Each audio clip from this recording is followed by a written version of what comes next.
Everything and everyone is crashing and burning this week, including Bernie Sanders and the entire state of Illinois. Liberal hero Bernie Sanders is under FBI investigation, but he wants all of his supporters to know that it's fake news. So fake, in fact, that he and his wife have both decided to lawyer up.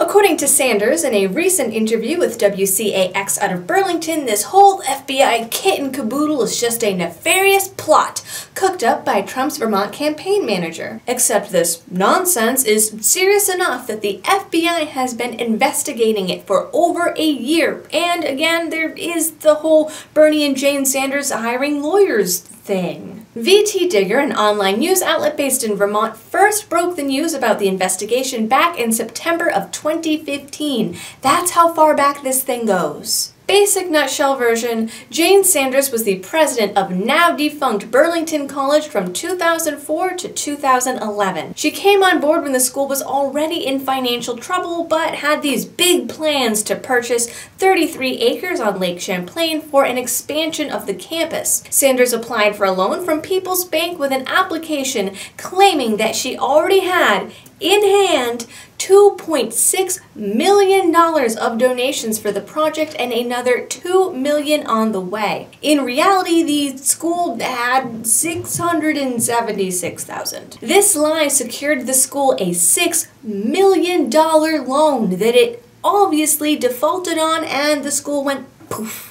So from September 2015 until recently, the investigation story centered around Jane Sanders and Burlington College, but now there are also questions around a deal with the Vermont Woodworking School, which just so happens to be co-founded and run by Sanders' daughter, Karina Driscoll. According to documents, Burlington College gave the woodworking school over $500,000 in a handshake deal to lease woodworking benches for 3 years. Also, this woodworking school is a barn. Burlington also paid Driscoll for various administrative services and paid the full salaries of several of the professors. According to documents obtained by Judicial Watch, because there is more and it does not end here, there was also controversy around a group home on the property the school purchased. As part of the contract, Sanders was supposed to aid these 17 disabled residents in transitioning to a new group home before the school took over the land. Except Sanders did not attempt to negotiate the transfer and instead tried to evict them. When the group home asked for more time to place the residents, Sanders sent letters to the mayor and to the attorney representing the home complaining that she was having trouble evicting them. She claimed they had to go because of the financial burden they placed on the school. She told the local newspaper 7 Days that she and the college had made, quote, financial sacrifices for the residents, and that those sacrifices would cause the school to default on their loan, not the financial fraud. Now there's also the speculation, though it does come from anonymous sources, that Bernie Sanders himself added his weight to the Burlington College land deal in order to get the loan approved. Again, he claims this is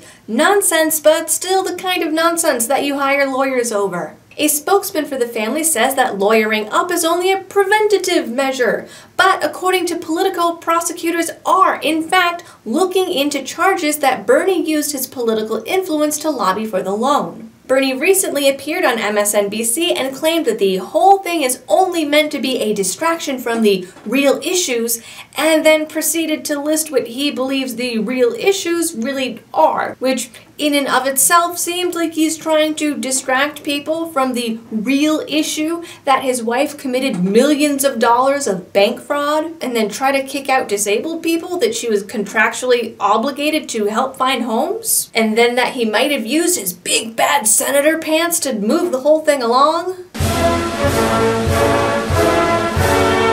Maybe it's just the libertarian Kool-Aid talking, but those seem like pretty real issues to me. Millennial hipsters longing for the breadlines and bankruptcy of socialism we've all been seeing for months in Venezuela may soon be able to experience it from the comfort of their own country. While the Constitution prevents a state from claiming bankruptcy, Illinois is festering under more than $15 billion of unpaid bills, hasn't had a budget for 2 years, threw its credit rating in the toilet, and somehow owes $250 billion in pensions to public employees. Property taxes have skyrocketed, people are leaving in droves, and the state has canceled the lottery simply because it can't pay the winners. Credit rating companies have warned that if the state does not pass a working budget by July 1st, it will mark the third budgetless year, and Illinois will become the first state in the country with an official junk rating. How did Illinois get there? By promising pensions and social programs it couldn't afford all the way back to the 80s. That means the state hasn't been able to balance a budget and gave up in favor of handing out free, non-existent money for over 30 years. Supposedly, all of this is because for all of this time, neither Republicans or Democrats could agree on how to reduce the deficit and pay their bills, so they just didn't. Lawmakers like Democrat Michael Madigan have asked credit rating companies to, quote, temporarily withhold judgment for at least another day, despite the fact that these companies and state residents have been waiting for these people to do their jobs for over 2 years. These lawmakers have already failed to the point that the lottery has been halted, state colleges are seeing massive layoffs, state-funded social services are shutting down left and right, though no complaints here, and now Illinois is also going to have to shut down all construction and road repair. By August, the state will have $0. And they're literally asking credit companies to not pass judgment. If this wasn't government and was just a regular person like you or me, we already would have been kicked out of our home, had our property seized, the IRS and collections would be on our backs, and the government would be taking our debts directly out of our paychecks before we even saw a penny. But because these people have a government participation trophy, we're not supposed to pass judgment. Others involved in these shenanigans, like Senate Minority Leader Christine Radogno, have decided to just throw their hands up and quit. Seriously, she's announced that she's resigning on Saturday. Probably just trying to save face, and let's face it, people have very short-term memory when it comes to all the shady things politicians do.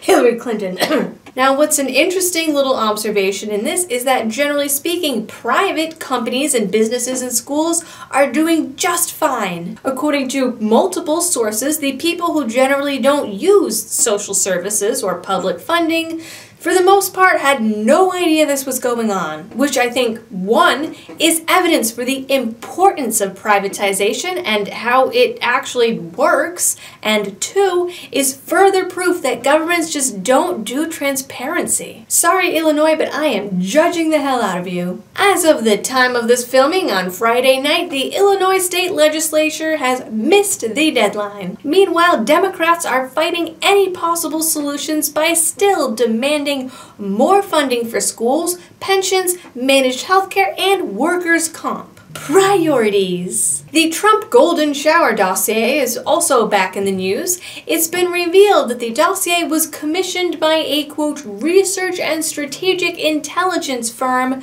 named Fusion GPS that apparently has ties to the DNC. The Senate Judiciary Committee has threatened to subpoena the firm as it has thus far refused to cooperate in the Trump-Russia investigation. According to the New York Post, the firm was on the payroll of a Clinton ally when it hired a British intelligence agent to dig up dirt on Trump. The same firm was also hired by Democrats in 2012 to dig into Mitt Romney and was hired by Planned Parenthood in 2015 to spy on pro-life activists. Federal records show that one of the group's co-founders is a longtime Clinton donor and supporter. Back in February, the Washington Post reported that the FBI hired the dossier's own author, this British intelligence guy Chris Steele, to corroborate the dossier and paid him $50,000 to do so. Conservative advocacy group Cause of Action Institute then filed a Freedom of Information request to see the agreement and payments between the FBI, Chris Steele,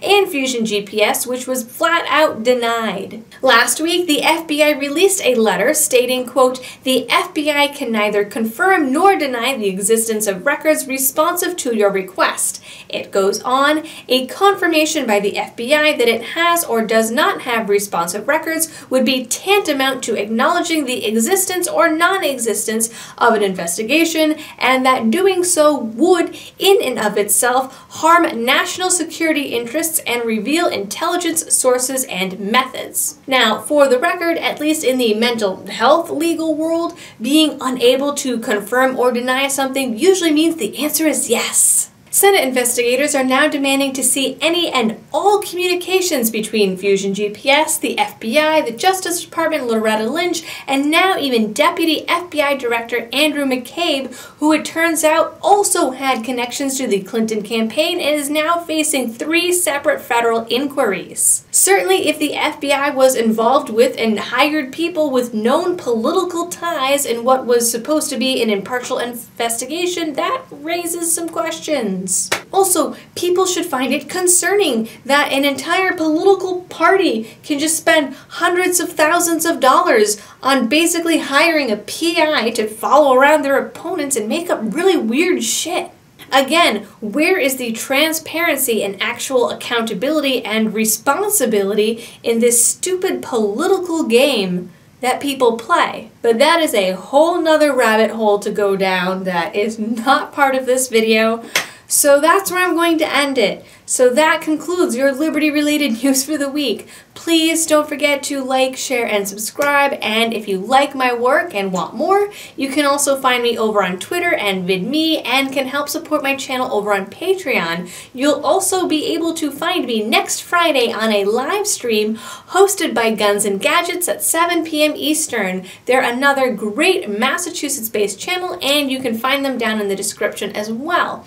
Until then, thanks for watching and helping me to spread the message of liberty.